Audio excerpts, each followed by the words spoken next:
et messieurs, à cette autre édition du Point sur l'actualité. Vous êtes bien sur les antennes de For You. Eh bien, For You Télévision, For You Radio 96.3 FM. Et bien sûr, vous nous suivez sur toutes les plateformes digitales, Facebook et YouTube. Et tout cela nous honore. Eh bien, aujourd'hui, nous parlons du Mali, le pays d'Assimi Goïta. Et on en parle sous le prisme d'un bilan. Un an plus tard, et donc, eh bien, cela fait un an que le colonel Assimi Goïta dirige la transition malienne après avoir mis à l'écart le président Bandao et son premier ministre Mokhtar Ouane au nom de la rectification de la révolution. Bien que le tout n'a pas été parfait, les lignes ont tout de même bougé et les Maliens, dans leur majorité, se retrouvent dans un Mali tant rêvé. La montée en puissance de l'armée avec des victoires écrasantes contre les forces du mal, la restauration de la dignité des Maliens et de la souveraineté du Mali, l'avancée dans la lutte contre l'impunité et la déliquescence, ou plutôt la délinquance, j'allais dire financière, une diplomatie dynamique, ce sont entre autres les marques de la gouvernance du colonel Assimi Goïta. Le Mali sous Assimi Goïta vous semble-t-il différent? Sinon, quel bilan faites-vous de la transition un an après l'arrivée aux affaires du duo Goïta-Shogel-Kokala-Maïga? Voilà donc les questions que l'on vous pose ce soir et les réponses dans quelques instants.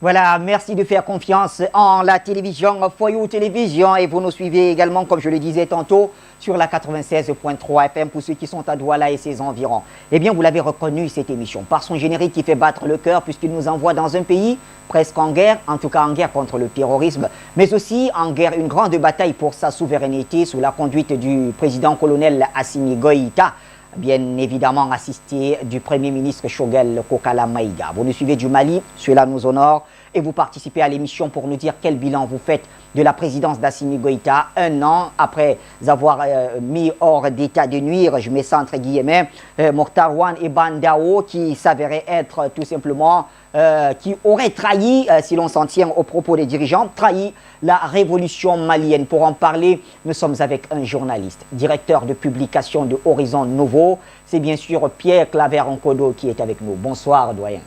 Bonsoir Bachir, bonsoir aux téléspectateurs de For You TV et For You Radio. Ouais, ils sont très nombreux de ce côté-là également. Je crois que c'est toujours avec beaucoup de plaisir que je peux me retrouver dans le cadre de vos programmes. Et cette fois-ci, la thématique est une thématique qu'on pourrait dire est différente dans la mesure où il s'agit, dans la mesure où elle est dédiée à l'un des pays africains qui, l'histoire, si l'histoire voudra, devra se positionner comme étant le porte-flambeau de la guerre ou alors de la lutte contre l'impérialisme occidental et singulièrement français. Singulièrement français. Merci en tout cas Pierre Claver Nkodo. Alors Horizon Nouveau, il se porte bien, j'imagine, notre vie hebdomadaire. Oui, non, écoutez, Horizon Nouveau, c'est une vie aventure depuis 1994. Ben, écoutez, nous sommes restés la tête hors de l'eau grâce à nos lecteurs, grâce aux panafricanistes, et l'aventure va se poursuivre peut-être jusqu'à la gare avec certainement des relais, mais nous y croyons. Avec très prochainement des émissions consacrées à la critique, à l'analyse d'une des grandes presses, je vous l'ai dit, ça va se faire sur For You Télévision également, et donc on vous sait très très pointilleux là-dessus. Eh bien, parlons du Mali. En attendant, je rappelle nos téléspectateurs, nous serons rejoints donc par Jonathan Batengene, notre consultant permanent, et bien sûr le général Issa Diawara qui sera en direct de Bamako. On va planter le décor, si vous le voulez bien, avec un élément que nous propose la régie, faisant bien sûr le bilan d'Assimi Goïta. Depuis la montée en puissance du colonel Assimi Goïta au pouvoir, il ne cesse de soulever le Mali. Le président de la transition, le colonel Assimi Goïta, vient de boucler une année au palais de Koulouba. En effet, c'est le 24 mai 2021 que le colonel originaire de l'ex-canton de Morbila dans l'arrondissement de Quimparana, dont son grand-père fut le dernier chef de canton, accéda aux rênes de la destinée du Mali. Aujourd'hui, il vient de passer une année sur la colline du pouvoir. Le colonel Assimi Goïta a saut pour les intimas, malgré les conditions difficiles antérieures à son accession à Koulouba marqué des points. Oui, des points ou un bilan positif, car le jeune officier de l'armée malienne a reçu, ou ses pairs ont échoué. C'est-à-dire arracher la main à la France. Le citoyen lambda qui réclamait la souveraineté de notre patrie qui est restée longtemps dans les mains du colonisateur, a vu son rêve réalisé. Au nom de la souveraineté du Mali, le colonel Assimi Goïta a digné à la France en renvoyant l'ambassadeur de celle-ci en poste dans notre pays. Les exemples n'en finissent pas. Le colonel Assimi Goïta, entouré de ses collaborateurs officiers de l'armée malienne, a donné une réelle image au Mali à l'étranger, celle d'un pays respecté par la communauté internationale. Le bilan de la rectification de la transition est positif, car les chaînes de propagande de la France, RFI et France 24, ont été suspendues sur le territoire malien. Oui, encore la souveraineté du Mali est mise en exergue par les jeunes officiers de l'armée malienne. À ce centre d'intérêt de la souveraineté, il faut ajouter la montée en puissance de notre vaillante armée. Les zones sous occupation des djihadistes jadis ont été libérées. Il s'agit de Moura, Farabougou et autres. Le colonel Assimi Goïta a fait de ses priorités l'équipement de l'armée, en témoigne l'acquisition de plusieurs hélicoptères, matériels et équipements militaires qui ont été réceptionnés par le ministre de la Défense et des anciens combattants, le colonel Sadiou. Voilà, merci donc à la régie pour cet élément qui nous permet donc de revenir vers vous, Pierre-Claver Nkodo. Assimi Goïta, vous l'avez vu venir, il est arrivé, il s'est assis, il a porté le Mali. Aujourd'hui, quel regard vous portez sur sa gouvernance, pour ne pas dire sur sa présence depuis pratiquement 1 an et 9 jours? La première chose qu'il faut retenir et que je voudrais partager à mes téléspectateurs, c'est que ce monsieur a été un illustre inconnu, oui, mais il a fait preuve d'une audace extrême en faveur de la souveraineté de l'Afrique.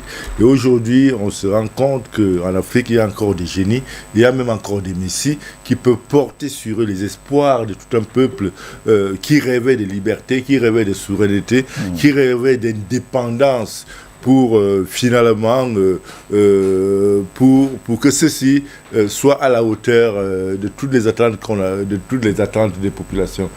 Assimi Goïta, ça fait 1 an qu'il est au pouvoir du côté du Mali après avoir mis un terme à une imposture extrêmement gravissime mise en place par la prédation internationale avec pour tête de file la France.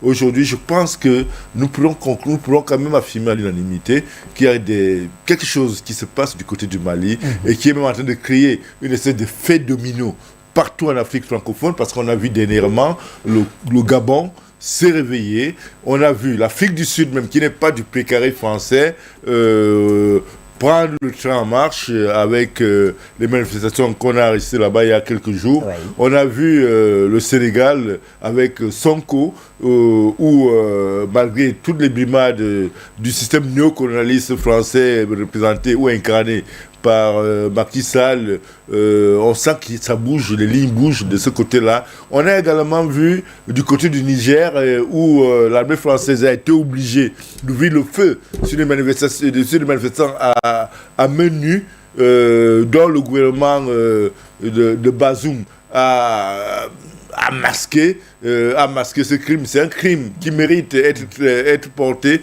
à la connaissance de la Cour pénale internationale, et un crime commis pas des Français, pas des militaires français en territoire nigérien, simplement parce que les Nigériens en ont marre et ne voulaient pas voir traverser leur territoire pas le convoi militaire français.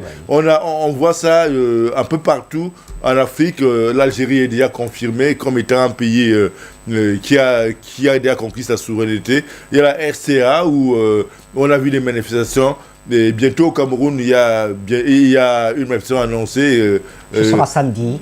Samedi prochain. Contre l'ambassade de France. Contre l'ambassade de France. Donc, Assimi Goïta a permis aux Africains de reprendre confiance et de croire en eux, afin qu'ils s'affranchissent définitivement de l'application française matérialisée par cette misère endémique qui caractérise nos pays, qui caractérise nos populations, au-delà de l'aliénation imbécilisante qui accourt sous les tropiques du côté du précaré français. Très bien, voilà donc le premier jet. En tout cas, ayant commencé un tout petit peu en retard, nous allons directement ouvrir le standard à nos téléspectateurs. Vous appelez, vous intervenez, vous donnez votre point de vue sur la question. Quel regard vous portez sur la gouvernance d'Assimi Goïta un an après son arrivée au pouvoir? Je rappelle qu'il a toujours été assisté, épaulé par le Premier ministre Choguel Kokala Maïga, qui n'a vraiment pas sa langue dans la poche. Il dit les choses telles qu'elles sont. Et je crois que dans quelques instants, on prendra un court extrait de ce qu'a dit Choguel Kokala Maïga, justement parlant de la domination, de la prédation occidentale sur le continent africain. Alors, quand on prend Assimi Goïta, dans ses priorités, il y avait le fait qu'il fallait d'abord restructurer l'État malien, sécuriser l'État avant de passer aux élections. Ce qui a causé ce bras de fer avec la CEDEAO, très cher Claver Nkodo. On le comprend parfaitement parce que la CEDEAO, en fait, c'est un vassal de la prédation internationale qui a pour chef de meute ou alors pour lui dominant la France. Sinon, un peuple qui souffre depuis des années à cause du terrorisme, un terrorisme totalement anachronique et instrumentalisé par ceux-là qui pensent que c'est en installant le chaos qui peut continuer à piller sans combattre les richesses de l'Afrique. Mais là, on a quand même vu un Assimi Goïta sûr de lui et qui, jusqu'à présent, reste fidèle aux promesses qu'il a faites lorsqu'il prend le pouvoir du côté du Mali. Il est soutenu dans ses tâches. Il n'est pas seul. Il faut reconnaître que c'est un groupe. Il y a toute une équipe, il y a des colonels, il y a des civils tels que Choguel Kokala Maïga, il y a le ministre des Affaires étrangères Abdoulaye Diop, entre autres. Ils sont nombreux en tout cas. Entre-temps, il y a quand même eu un toilettage au niveau sur la suite d'une tentative de coup d'État. Mais sinon, je pense qu'il faudrait considérer Assimi Goïta comme le messie de la libération de l'Afrique vis-à-vis de l'impérialisme français et de l'impérialisme occidental. Parce que jusqu'à aujourd'hui, je pense qu'un an après, il ne s'est jamais compromis à côté d'un Choguel Maïga qui reste faible, qui parle beaucoup, alors que Assimi Goïta ne parle pas beaucoup, mais qui, avec un Choguel qui parle, mais qui dit des choses telles que chacun les ressent au plus fort de lui-même et qui est resté constant dans sa démarche. Au-delà des attaques ou alors des manipulations orchestrées par la France qui a quand même mis sur la table 31 milliards de francs CFA pour corrompre la presse africaine. Vous le savez très bien autant que moi. Donc, mais ces 31 milliards, je pense que ces 31 milliards vont simplement tomber dans l'eau parce que les Africains sont assez matures grâce au travail des médias spécialisés comme For You TV. Donc, on n'a pas besoin d'avoir peur. Tout ce que nous avons à faire aujourd'hui, c'est poursuivre ce que nous sommes en train de faire afin que demain, un jour nouveau s'élève sur l'Afrique, une Afrique souveraine. Une Afrique souveraine. Alors, quand on parle de souveraineté de l'Afrique, je le disais tout à l'heure, on a toujours en mémoire quelques extraits de ce que disait Choguel Kokala Maïga, le Premier ministre malien. Alors, en quelques secondes, on va l'écouter, quelques secondes, et je reviens à vous. Nous n'acceptons pas que ce soit les dirigeants français qui nous disent ce qui est bon pour nous. C'est tout. C'est à quoi ils sont habitués. C'est les dirigeants africains qui sont toujours là à accepter tout ce qu'on leur dit. Qu'on menace pour faire ce qu'ils ne veulent pas. Qu'on intimide, qu'on renverse à toutes les occasions. Ça, nous ne voulons plus de ça. Il ne faut pas qu'ils se trompent des peuples, qu'ils se trompent d'époque, qu'ils se trompent des dirigeants. La jeunesse africaine ne veut plus de ces pratiques-là. La sécurité des Maliens, la dignité de notre peuple, nous ne l'échangerons contre rien. Mais il y a une forme d'humiliation, d'acharnement des autorités françaises contre les autorités maliennes que le peuple malien n'a pas accepté. Nous n'acceptons pas que ce soit les dirigeants français qui nous disent ce qui est bon pour nous. C'est tout. C'est à quoi ils sont habitués. C'est les dirigeants africains qui sont toujours là à accepter tout ce qu'on leur dit. Qu'on menace pour faire ce qu'ils ne veulent pas. Qu'on intimide, qu'on renverse à toutes les occasions. Ça, nous ne voulons plus de ça. Il ne faut pas qu'ils se trompent des peuples, qu'ils se trompent d'époque, qu'ils se trompent des dirigeants. La jeunesse africaine ne veut plus de ces pratiques-là. La sécurité des Maliens, la dignité de notre peuple, nous ne l'échangerons contre rien. Mais il y a une forme d'humiliation, d'acharnement des autorités françaises contre les autorités maliennes que le peuple malien n'a pas accepté. Voilà, humiliation, acharnement contre le peuple malien et le peuple malien ne va pas accepter cela. Pierre Claver Nkodo, quand on écoute Choguel Kokala Maïga et qu'on essaye de comparer les époques, est-ce qu'on peut, je veux dire, ce qui se passait par le passé, c'était très difficile quand même de trouver un dirigeant africain tenir un tel discours et puis s'en sortir. Aujourd'hui, on a l'impression que le Mali sait où il va et comme on dit, quand l'aveugle fait comme ça dit qu'il sait qu'il a déjà posé son pied sur le bon caillou. En effet, le Mali, c'est où il va. Les dirigeants maliens ont le soutien du peuple malien et ça, vous n'allez pas me démentir là-dessus. Mais justement, qu'est-ce qui explique ce soutien? Parce qu'à chaque fois, quand il y a une déclaration, un acte posé, des sanctions affligées au Mali, on voit le peuple se soulever par millions pour aller dans la rue. Bachir, je crois que le Mali a un avantage par rapport à d'autres pays africains, pas tous les pays africains. Il y en a qui peuvent s'appuyer sur ce particularisme. Le peuple malien partage une histoire centenaire, voire même millénaire. On a quand même vu les Mansa Moussa qui ont été, au-delà de ce qu'on le raconte dans certains livres, qui ont été parmi les hommes les plus riches de la terre. Vous conviendrez avec moi. Donc, le peuple malien a une histoire commune qu'il partage. Ce qui signifie que le peuple malien, lorsqu'il a à sa tête un leadership qui lui rappelle son histoire à lui, est capable de prendre en main son destin. Ce qui se passe au Mali en ce moment, c'est justement cette volonté du peuple qui a retrouvé ses repères à travers ses dirigeants qui désormais portent en main son destin. Alors pour vous qui avez vécu, ça vous rappelle pratiquement le Mali de Modibo Keïta. Voilà le Mali de Modibo Keïta, parce que ce que les gens ne savent pas, et ce qu'on n'écrit pas dans le livre d'histoire en Afrique, c'est que Modibo Keïta est rentré en rébellion contre la France quand il a découvert la supercherie de l'ancienne puissance coloniale. Il est entré en rébellion et cela lui a valu ce que vous savez. Donc aujourd'hui, comme le Premier ministre et le président Assimi Goïta s'inscrit dans cette même dynamique. Et cette dynamique aurait conduit non seulement le Mali, mais les anciennes colonies françaises à une meilleure, à l'émancipation et au développement.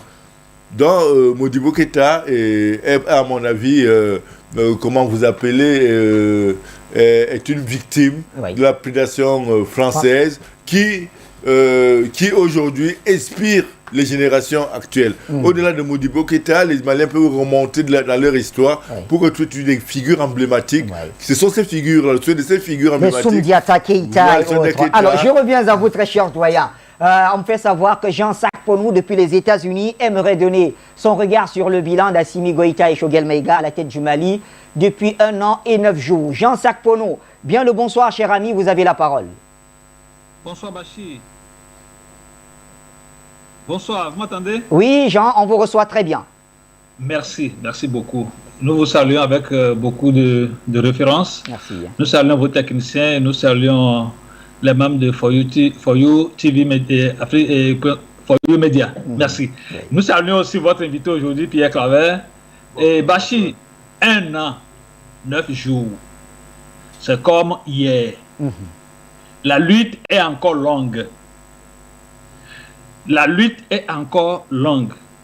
Mais juste là, qu'est-ce que nous pouvons dire? Le Mali est sur le bon chemin.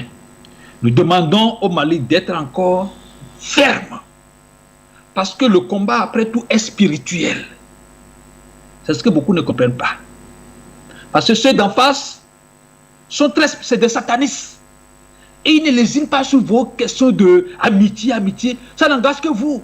Et ils sont prêts à vous manger. Ils ne baissent pas les bras. Non, nous ne devons pas dormir. Le Mali doit encore s'armer davantage. Le peuple malien doit aller boire de l'eau, manger, parce que la route est encore longue. Le soleil chauffe devant. Ça, il faut le dire, il ne faut pas l'oublier. Le problème de la MINUSMA, on parle d'élection. Donc, tout cela, vous devez, les Maliens doivent nettoyer complètement la présence étrangère sur le terrain. Nous parlons de la présence onusienne, parce que l'ONU, c'est un organe démoniaque contre les Africains. Ça, il faut le dire. Les preuves sont là. Comment est-ce que l'ONU travaille pour toujours disloquer, détruire ce petit pays Mali en Afrique. Mais un petit pays, mais qui a beaucoup de tonus, beaucoup de teneur, beaucoup de profondeur spirituelle. Alors ils ne veulent pas. Et le Niger, nous demandons au peuple nigérien, restez debout pour accompagner le Mali et chasser les Américains chez vous. Que les présidents africains s'associent au Mali, au combat du Mali, sinon ils ne sont plus présidents des peuples. Ils sont alors représentants des clubs sataniques devant nos pays. Merci, je ne vais pas aller trop loin. Merci pour le combat que vous faites. Que ceux qui écoutent For You Media et qui savent qu'il existe un Dieu de justice continuent de prier. Dieu qui a créé l'Afrique, qui est le berceau de l'humanité, a tout donné, la connaissance spirituelle, économique, politique et tout. Nous sommes riches, n'oubliez pas cela. Prions-le. Et ceux qui sont en combat auront la force pour pouvoir combattre, pour ne pas tomber devant l'ennemi. Que Dieu bénisse. Nous sommes en guerre. Merci à vous, très cher ami Jean Sarkono, pour cet appel depuis les États-Unis d'Amérique. On quitte l'Amérique pour la Suisse. Et notre Sénégalais de ce côté-là, Lamine Diop, vous nous recevez, Lamine, bonsoir.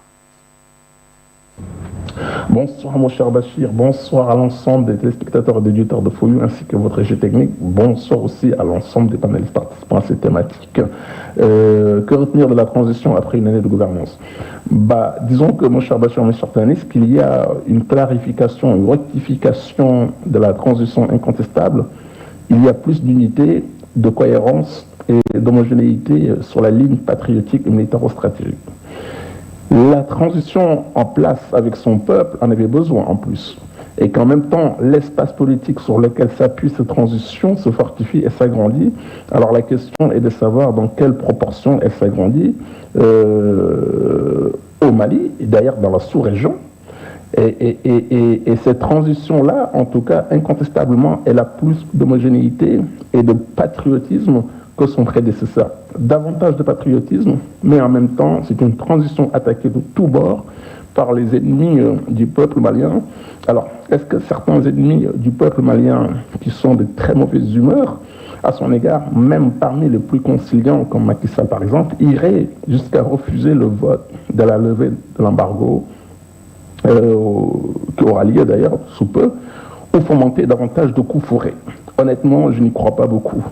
Mais il n'empêche que cette transition est à la fois renforcée et attaquée, renforcée par sa ligne patriotique et militaro-stratégique plus cohérente, qu'on soit pour ou contre cette ligne patriotique et militaro-stratégique, et en même temps attaquée parce que sa base politique sous-régionale, instrumentalisée par la France et compagnie, demeure extrêmement étroite, ténue et volontairement attaquée.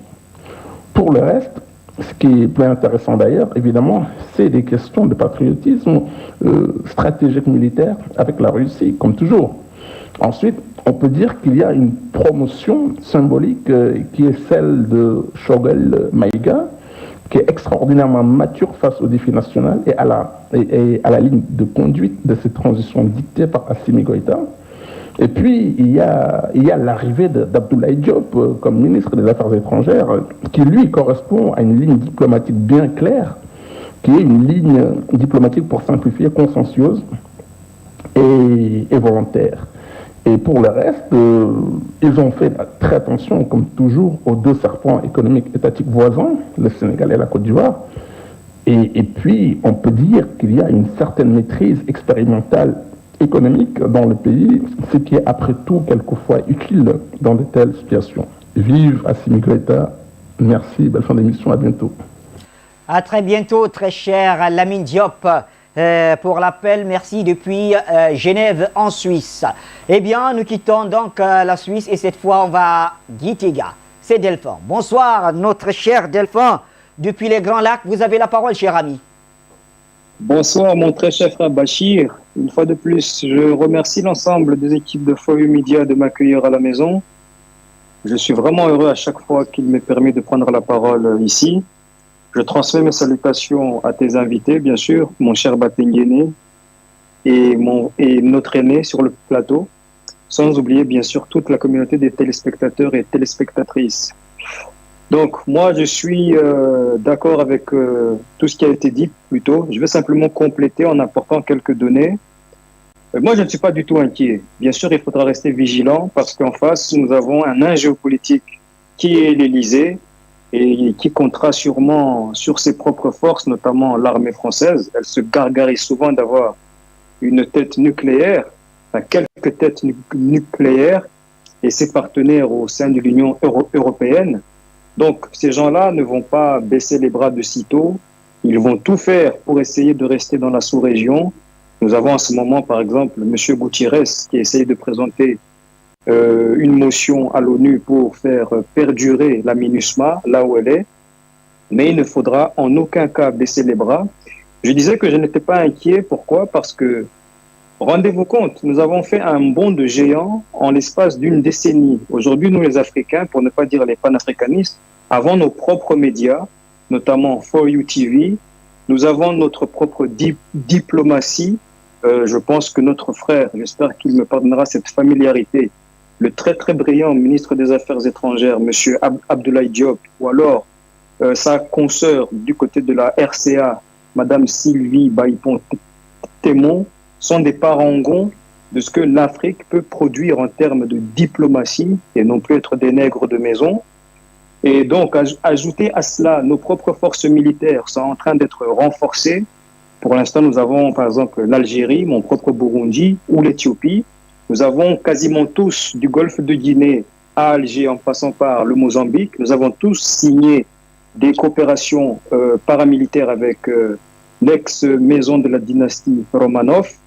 Nous jouissons, à ajouter à cela, d'un parapluie permanent du côté du Conseil de sécurité des Nations Unies, notamment avec la Chine et la Russie.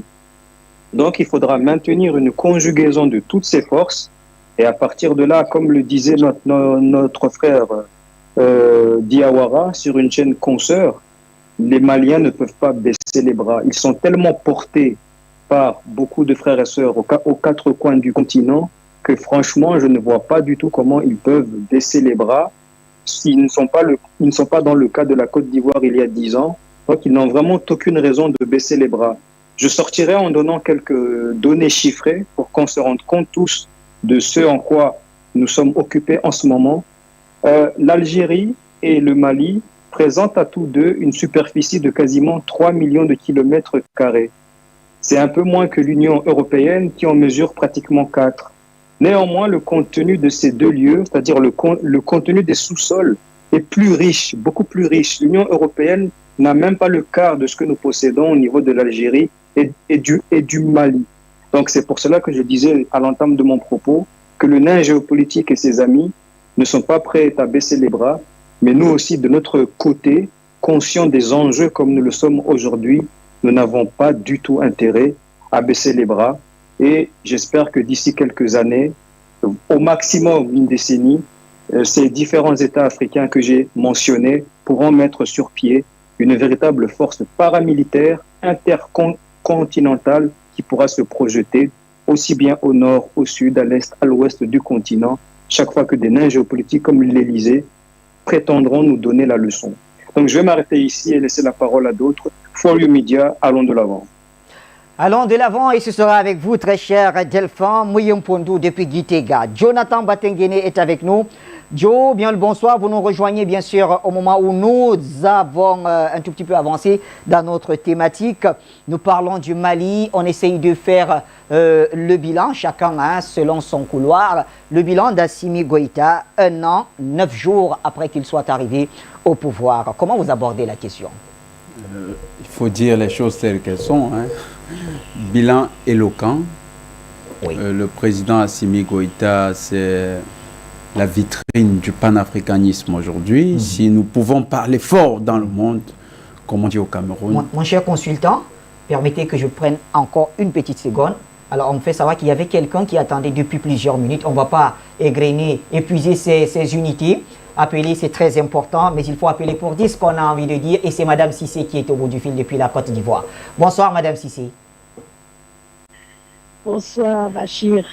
Bonsoir à notre consultant Jonathan Batenguine et bonsoir aussi à Pierre Clavet, c'est ça? Oui. Bachir, c'est 1 an de bilan de Assimi Goïta.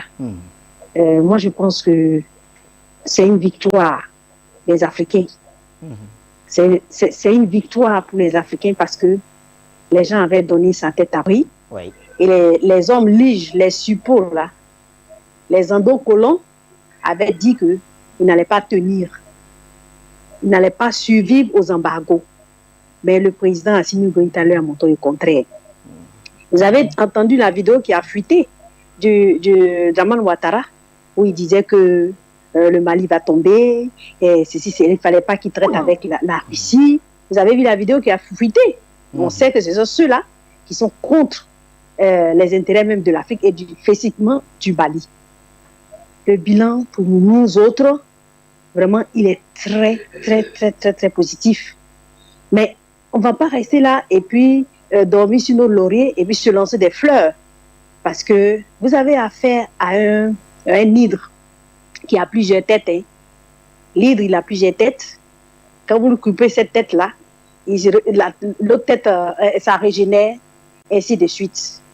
L'OTAN, la France-Afrique, l'Union européenne, l'ONU, comme le frère Jean l'a dit, c'est un monstre. C'est un monstre, ils ne savent pas vaincu. Hein. Et ils iront ils iront jusqu'au bout, comme le président Laurent Gbagbo l'a dit. Ils ne savent pas vaincu. Et ils utiliseront tous les moyens. Et même vos proches collaborateurs, ils utiliseront même votre épouse, votre frère. Le cas s'est passé au Tchad. On l'a utilisé pour assassiner son papa. Aujourd'hui, il est là. Et il tient les intérêts tranquillement. Et pour dire au président Assimi Goïta que le pays même reste à venir. Parce qu'il faut maintenant diversifier les partenaires. C'est vrai que la Russie est là, mais je ne sais pas ce qui l'empêche d'aller vers d'autres, comment on appelle ça, d'autres pays du BRICS là. C'est ce il faut accélérer les choses. Parce qu'aujourd'hui là, moi je pense qu'on ne doit plus parler assez. Il faut poser des actes forts. Parce que vous avez vu, comment dirais-je, ce qui est en train de se passer en Russie. Mais aujourd'hui, Assimi Goïta, il est en position de force. L'OTAN étant comment on appelle ça, occupé en Russie là-bas, il peut profiter et puis de cette faiblesse de l'OTAN et puis se repositionner. Maintenant, là où je suis encore inquiète, c'est sur la monnaie. Vous savez le chantage qu'on nous fait avec la monnaie et jusque-là, j'attends et il ne change pas de monnaie. Il ne bat pas monnaie. Et franchement, nous, ça nous gêne, ça nous fatigue parce que là encore, il reste vulnérable. Sur ce plan de la monnaie, sur ce plan de l'économie, je pense qu'il reste vulnérable.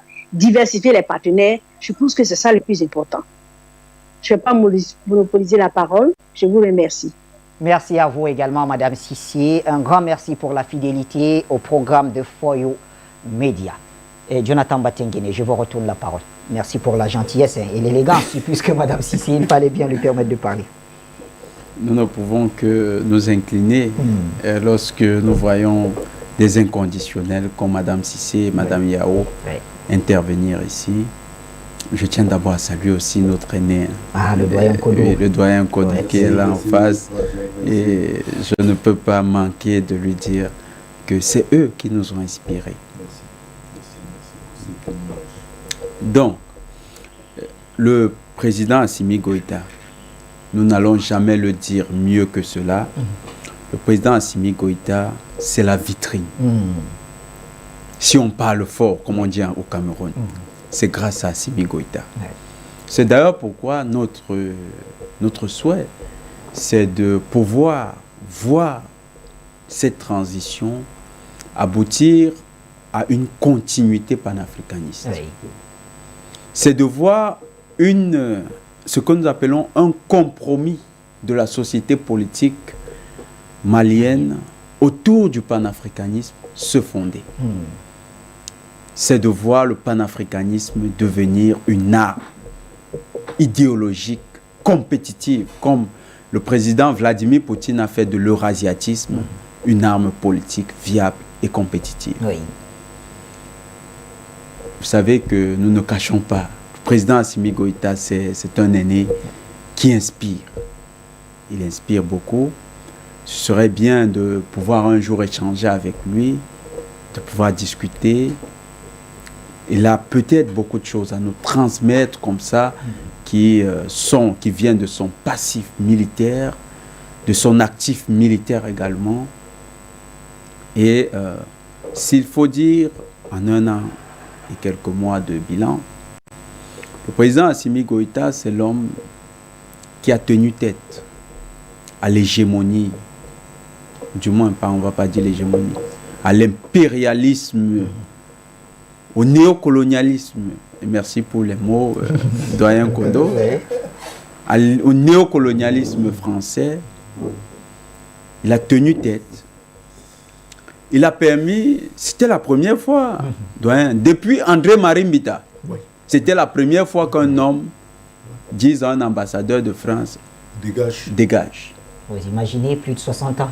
Oui. Plus de 60 ans. Oui. Parce que les gens ne se souviennent pas, ne le savent même pas.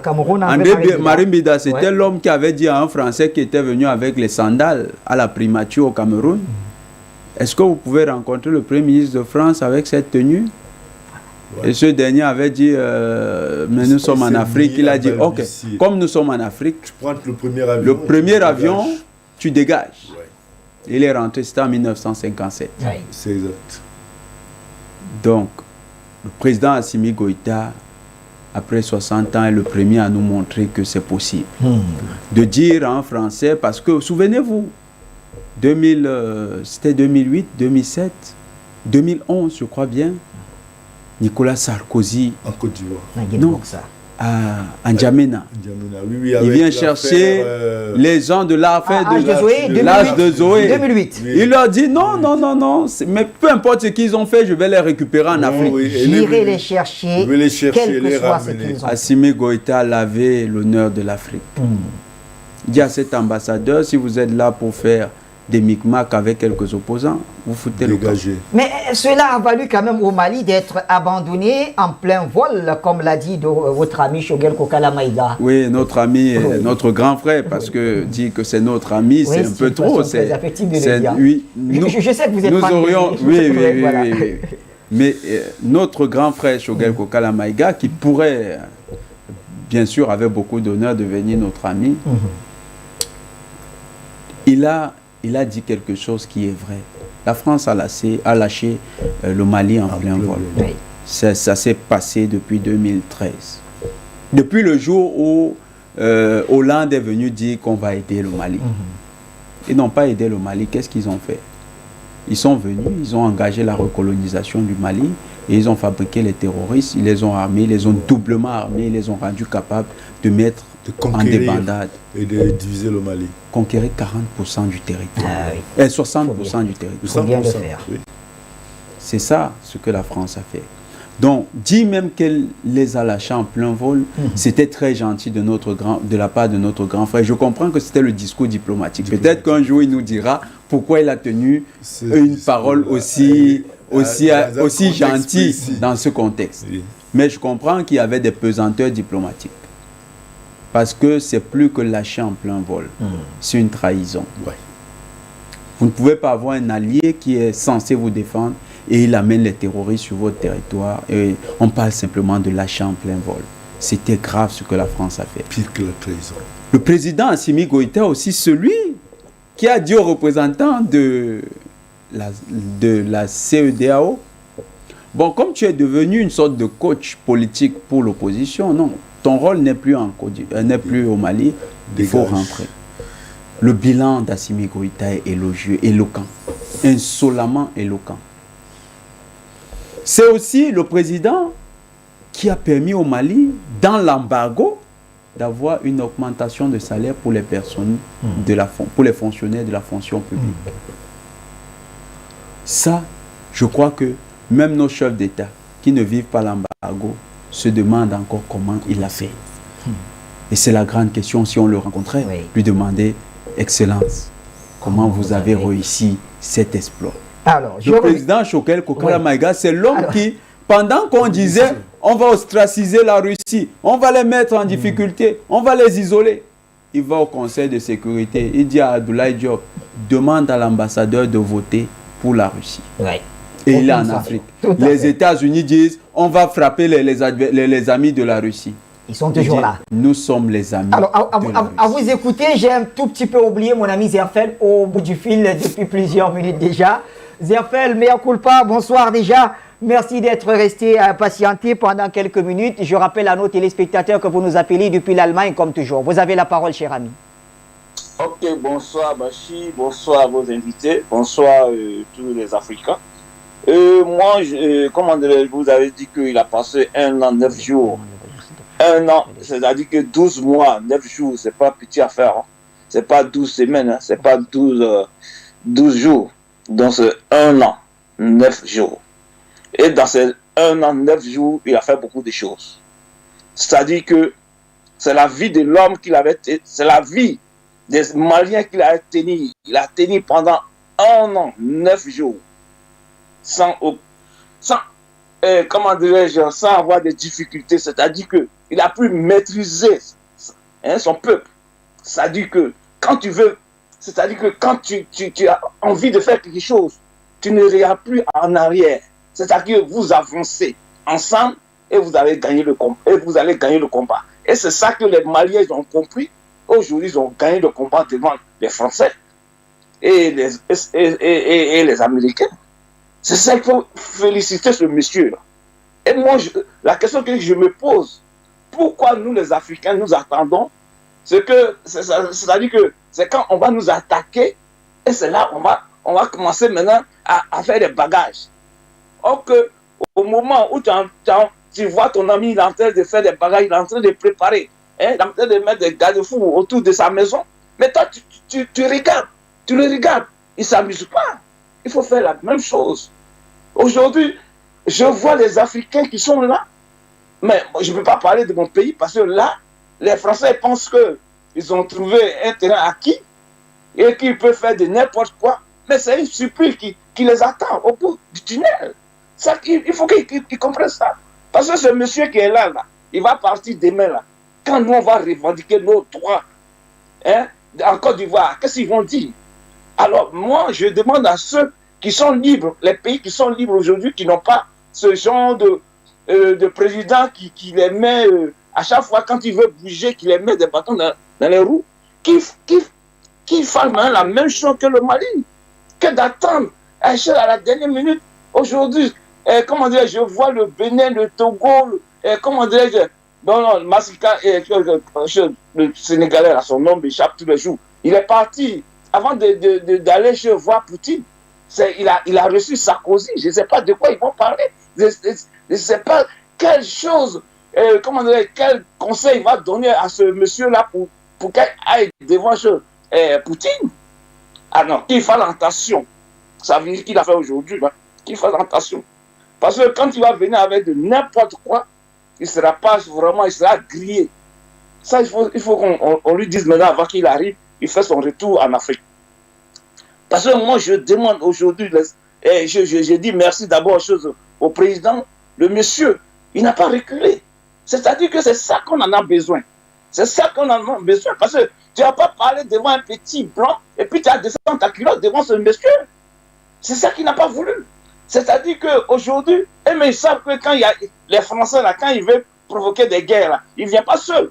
En Afrique ou quelque part pour faire la guerre, ils appellent. Le Français appelle toujours ses alliés. C'est la même chose qu'il a fait aujourd'hui. Il sait qu'en appuyant sur un gros bras comme la Russie, il sait qu'il va tenir. Et on voit les preuves. Aujourd'hui, les Français tremblent. Donc c'est la même chose aujourd'hui. Vous, en Afrique centrale, vous êtes tellement libre là-bas, mais vous traînez trop des pas. Vous traînez vos pas. C'est-à-dire que c'est le moment que l'Afrique va bouger. C'est le moment. Parce que chez le locomotive, même chez de l'Afrique centrale, c'est le Cameroun. Alors, vous attendez quoi? Parce que Biya, il est parti faire quelques aménagements avec les Russes là. Et ça suffit. Ça suffit pas. C'est le moment.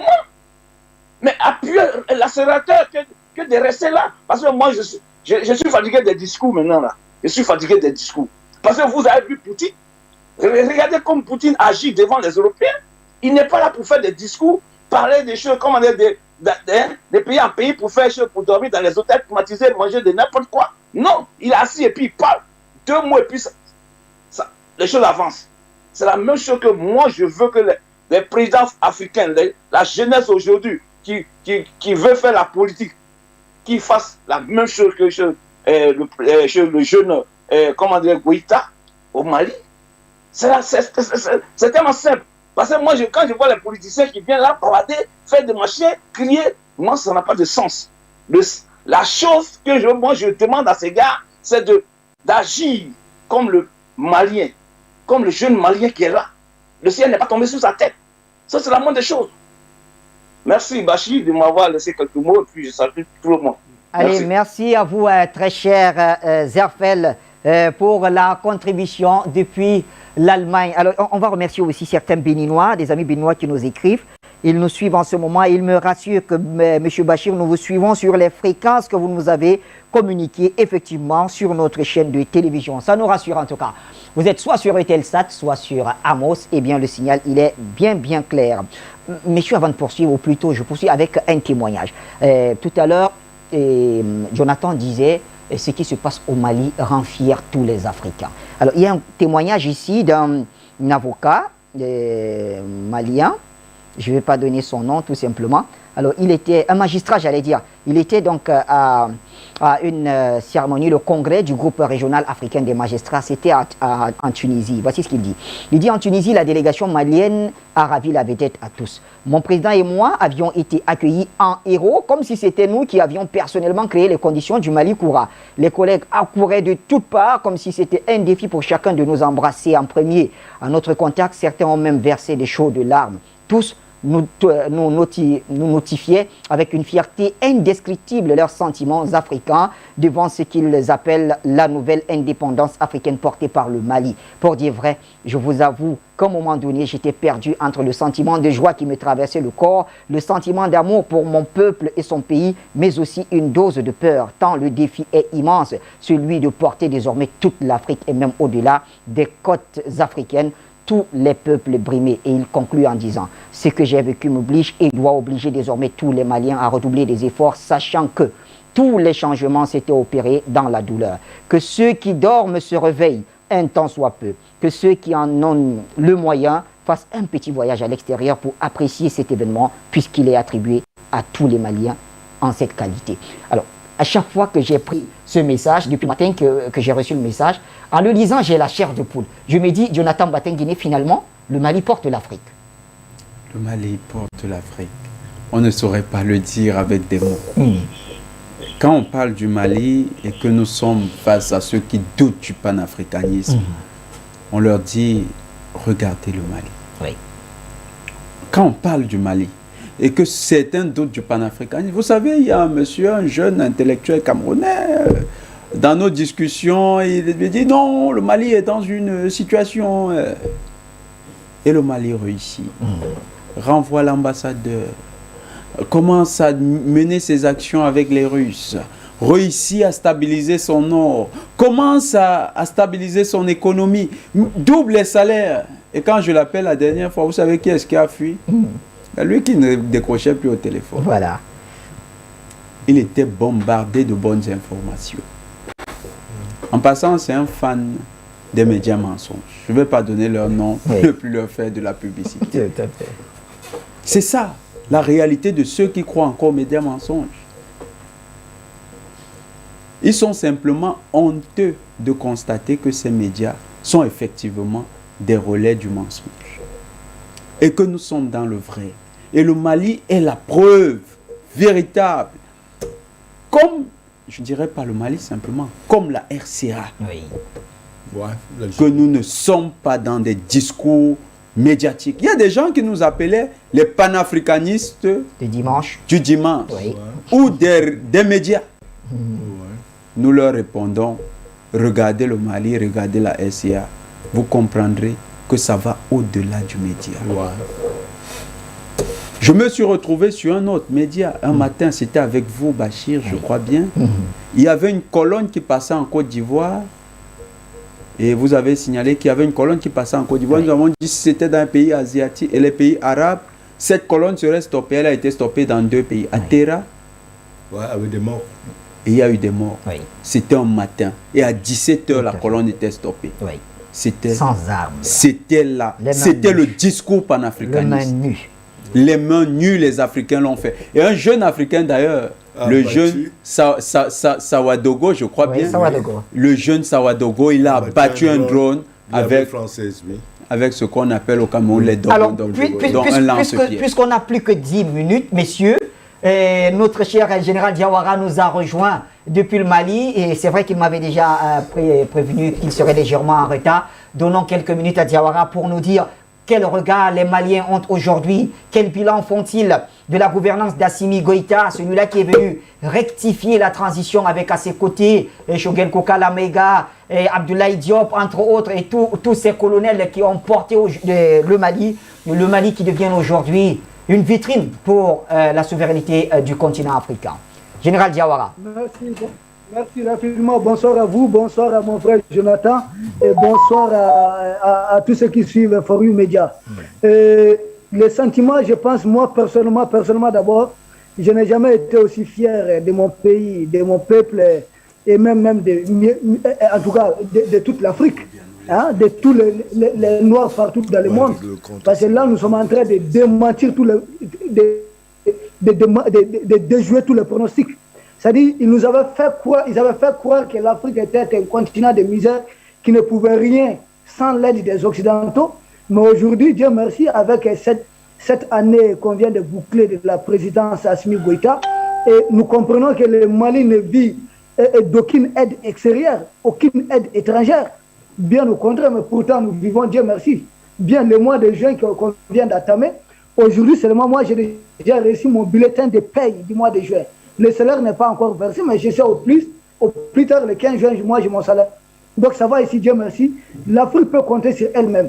Et sur le bilan sécuritaire, je pense que vos invitons, il est temps de le faire. On n'a pas à trop parler de cela. Mais c'est le sentiment vraiment d'une Afrique libre, une Afrique souveraine, une Afrique qui se retrouve. Et je pense que nous ne sommes qu'à notre début. Il ne s'agit pas d'avoir un seul Mali, mais il s'agit d'avoir beaucoup de Mali. Il y a déjà des Mali un peu partout. Il suffit juste de changer un peu les conducteurs, des gens que nous avons à la manœuvre, des gens qui les capitaines de bateaux. Ce sont eux qu'il faut changer. Il suffit que les passagers de bateaux qui ont suffisamment d'expertise puissent comprendre que le capitaine qui est au bateau est en train de mener le bateau vers l'apocalypse. C'est là qu'il faut changer les capitaines. Et quand nous avons des capitaines compétents à la manœuvre, dites-vous que nous partons vers la bonne destination. Nous allons faire de l'Afrique ce qu'elle a toujours été. Nous allons briser toutes les frontières et de la conférence de Berlin qui ont été établies ici. Les États-Unis, il y a États-Unis d'Amérique, les vrais États-Unis vont se trouver ici en Afrique. Parce que les États-Unis d'Afrique, ce seront les États-Unis des peuples, les États-Unis de civilisation, les États-Unis des gens qui partagent à peu près la même idéologie. Nous ne sommes pas comme eux. Puisque les États-Unis d'Amérique, ce sont des Européens aujourd'hui qui sont en train de coloniser un territoire là-bas. L'Union européenne, nous savons comment ils sont là. Donc un peu partout, mais ici en Afrique, vous avez des peuples autochtones, des peuples vrais, des descendants des gens qui ont toujours vécu ici, depuis que le monde, dirais-je, n'est même pas monde. Nous avons toujours été là. C'est cette fierté que nous sommes en train de retrouver. Le travail a commencé au Mali. Le Mali seul n'a pas fait ce travail. Il y a des frères panafricains qui ont participé au travail. Comment élargir ce travail à d'autres pays africains? C'est pourquoi je vois une crise du côté de la Russie, de l'Ukraine. Je vois Macky Sall courir là-bas, que lui va apporter la paix là-bas, qu'il apporte la paix d'abord en Afrique ici. Qu'il essaye de... Lui-même, il est en train de sanctionner un pays africain ici, et puis il veut aller régler un problème là-bas. C'est bizarre. Ça veut dire quoi ça? Et il n'y a pas de problème en Afrique. Ici, là, il dit qu'il va chercher des céréales là-bas. Pourquoi l'Union africaine ne met pas en place une politique pour développer l'agriculture africaine? Faire de l'Afrique ce grenier du monde. Pourquoi pas? Ce n'est pas l'Europe qui est pauvre en sol qui va continuer, nous, à nous fournir du céréales. C'est du faux, là. C'est du mensonge, sauf s'il va pour autre chose. Mais sinon, de toutes les façons, le Mali, Aujourd'hui, l'Afrique est fière, et c'est le peuple africain qui est fier, c'est le peuple noir qui est fier. Nous sommes fiers non seulement de ce que nous sommes en train de faire, nous sommes fiers de notre passé et nous sommes fiers de l'avenir que nous sommes en train de bâtir. Donc, et je vous remercie, je salue tout le monde. Et sachez que le Mali, c'est un pays aujourd'hui qui ne connaît aucune grève. Dieu merci, tout va bien, les choses vont aller du mieux. Et cap au sommet du 4 juin face à ces méchants de la CEDEAO, Inch'Allah, le Mali va sortir grandiose. Nous prions tous les Africains de prier, tous les ancêtres, tous les dieux d'Afrique, pour que le Mali soit victorieux et que d'autres pays africains puissent emboîter les pas. Merci. Allez, merci Général Diawara. On vous retrouvera possiblement dans les émissions du week-end. Merci infiniment pour la participation. Un salut à tous ceux qui nous suivent du côté de Bamako ou encore qu'ils soient à Kidal, Gao, Tombouctou, n'importe où. De toutes les façons, merci pour la fidélité. Et Pierre Claver Kodo, avec vous, on va peut-être sortir. Je vois Jonathan me faire des petits clins d'œil. C'est pas évident. On verra ce que ça va donner. Le Mali a réussi à tenir. Le Mali d'Assimi Goïta, malgré les sanctions. Et le Mali a tenu 1 an et 9 mois. Et c'est pas fini.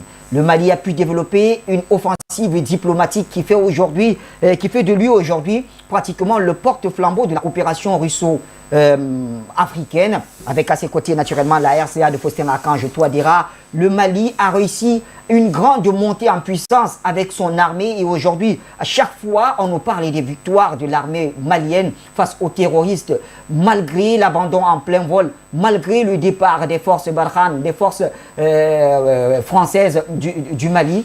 Et finalement, quand on referme cette édition, qu'est-ce qu'on a envie de dire ?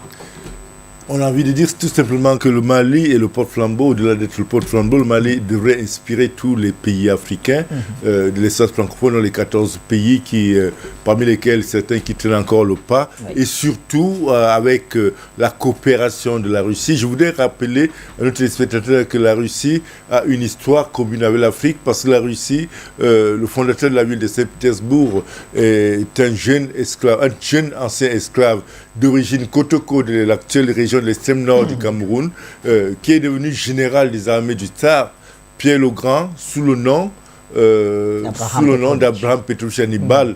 Donc, ce que l'on ne vous racontera jamais dans les livres d'histoire, c'est que ce monsieur a pu se hisser au poste de 3e personnalité de l'Empire russe au XVIIIe siècle grâce à son intelligence hors du commun. Et son arrière-petit-fils a emboîté son pas. Alexandre Pouchkine, il est aujourd'hui le poète, le dramaturge, c'est le plus grand écrivain russe de tous les temps. Vous comprenez que la Russie considère l'Afrique à travers ces deux personnages comme étant ce pays-là qui a une dette morale vis-à-vis de l'Afrique, dont la Russie ouvre ses bras à l'Afrique pour lui rendre un hommage mérité. C'est le cas, c'est déjà ce qui se passe du côté de l'Éthiopie, parce que le général Abraham Hannibal a été présenté par les histoires mariens occidentaux comme étant d'origine abyssine, donc éthiopienne. Et aujourd'hui, les étudiants éthiopiens bénéficient des bourses gratuites auprès de la Russie depuis de longues années, depuis la prise de pouvoir, depuis la chute de l'empereur Haïlé Sélassié, dont l'avènement au pouvoir d'Haïlé Mariam, dont le colonel Haïlé Mariam. Vous comprenez que la Russie n'a pas une relation tronquée avec la Russie, avec l'Afrique. La Russie a une relation sincère avec l'Afrique et singulièrement le Cameroun. Il s'agit pour l'Afrique en général de donner une chance à la Russie de jouer un rôle majeur dans son devenir, un rôle majeur dans son émancipation, un rôle majeur dans la construction de la souveraineté, un rôle majeur dans son auto-détermination afin que l'Afrique devienne un continent digne d'une place honorable au sein du concert des nations si cher à Léopold Sédar Senghor. Merci à vous, Pierre Claver. Rassurez-vous, la régie me dit qu'on a encore quelques 5 minutes. Donc, je vous donnerai la parole. Alors, vous parliez de cette Afrique aux côtés de la Russie. Je vais rappeler à nos téléspectateurs que justement, demain, on abordera la question de la visite du président Macky Sall. Il est à Sochi depuis quelques heures où il doit rencontrer le président Vladimir Poutine et parlera au nom de l'Afrique.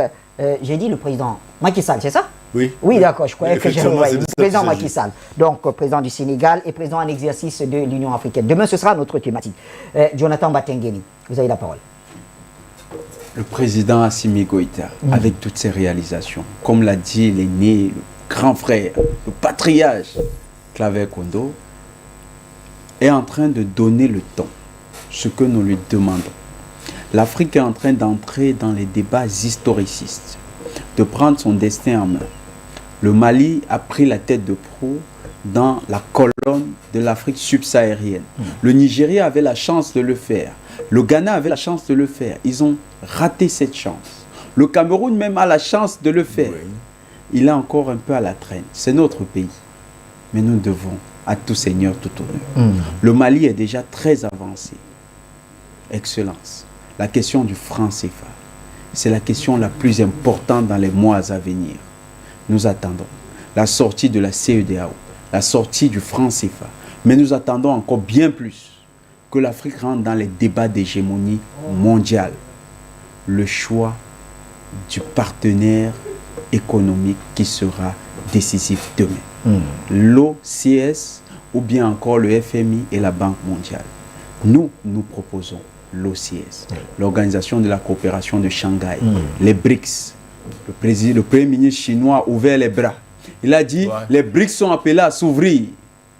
Excellence, amenez-nous dans les BRICS. Sortez du franc CFA, sortez de la CEDEAO. Ces visions minimalistes que nous a imposées la France, ça ne nous sied plus. Nous voulons aller plus loin. Et le Mali aujourd'hui, ce n'est plus simplement le pays des Maliens. C'est le pays de tous les Africains, de nous tous. C'est le pays de notre espoir. Nous encourageons nos chefs d'État au Cameroun. Bientôt, nous aurons notre manifestation à Yaoundé devant l'esplanade de l'ambassade de France. Oui, c'est pas bientôt, c'est dans 48 heures. 48 heures. Très bientôt. Le 4 juin. Oui, samedi. Chers forces de l'ordre, chers sous-préfets, chers préfets, laissez-nous exprimer notre volonté d'émancipation. Que celui qui se sent... Il n'y aura pas de casse, vous êtes sûr que vous n'allez pas casser... Il n'y aura aucune casse. Que celui qui se sent français n'a qu'à prendre son passeport et prendre l'avion, le prochain Air France, et aller en France pour défendre les intérêts de la France. Le 4 juin, je crois, grand frère, nous serons à Yaoundé. Nous serons à Yaoundé pour défendre l'Afrique au Cameroun. Bien sûr, aux côtés de Paul Ella. Merci en tout cas, messieurs, pour votre brillante contribution, comme toujours, à cette édition du point sur l'actualité. C'est bien sûr sur les antennes de Foyo Média. Alors, il y a un message que j'essayais de retrouver. C'est Abdoulaye qui souhaitait tout simplement joyeux anniversaire au président Assimi Goïta et à toute son équipe. Et il dit que cette date doit être gravée dans les annales de l'histoire. Voilà ce qu'il nous disait. Donc, lui, c'est Abdoulaye Aziz Thiam. Il dit bonsoir, joyeux anniversaire. Ce jour doit être gravé dans l'esprit des Africains comme le début de la libération du continent. Donc, merci à vous, messieurs. Merci au général Diawara qui était avec nous il y a quelques minutes. Merci à tous ces Maliens qui font la fierté du continent africain. Et surtout, merci à Foyo Média qui fait son bonhomme de chemin. Bonne suite des programmes.